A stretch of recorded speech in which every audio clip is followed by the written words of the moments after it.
ಇದರೊಳಗಡೆ ಧರ್ಮಗುರುಗಳು ರಾಜಕಾರಣದಲ್ಲಿ ಧರ್ಮಗುರುಗಳು ಬಂದು ಮಾತನಾಡೋದು, ಒಂದು ಮಠಾಧೀಶರು ಮಾತಾಡೋದು, ನೋಡಿ ಡಿ.ಕೆ. ಶಿವಕುಮಾರ್ ಅವರಿಗೆ ಸಿಎಂ ಸ್ಥಾನ ಬಿಟ್ಕೊಡಿ ಅನ್ನೋ ರೀತಿ ಮಠಾಧೀಶರಿಗೆ ನಾವು ಪ್ರಶ್ನೆ ಮಾಡುವಂಥದ್ದು, ಅದಕ್ಕೆ ಉತ್ತರ ಕೊಡುವಂಥದ್ದು ನಮ್ಮ ಶಕ್ತಿ ಇಲ್ಲ.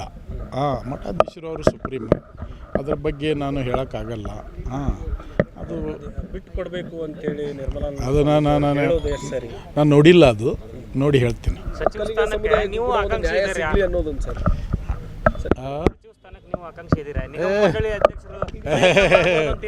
ಏನಿಲ್ಲ, ಆ ಥರ ಯಾವುದಿಲ್ಲ.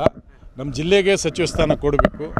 ನಮ್ಮ ಜಿಲ್ಲೆದಾಗ ಹಿರಿಯ ನಾಯಕರು, ನಮ್ಮ ನಾಯಕರು ಶಿವಣ್ಣವ್ರು ಸಾಹೇಬ್ರು ಅದಾರ, ರುದ್ರಪ್ಪ ಲಮಾಣಿಯವ್ರು ಅದಾರ, ಮತ್ತು ಹಾನಗಲ್ MLA ಅವರು MLC ಆಗಿ MLA ಆಗ್ಯಾರ 2 ಬಾರಿ.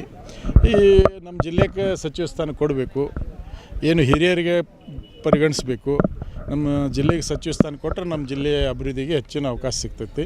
ಅದಕ್ಕೆ ನಾವು ಜಿಲ್ಲೆಗೆ ಸಚಿವ ಸ್ಥಾನ ಕೊಡ್ರಿ ಅಂತ ಕೇಳಕ್ಕೆ ಹೋಗ್ತೀವಿ ಅಷ್ಟೇ.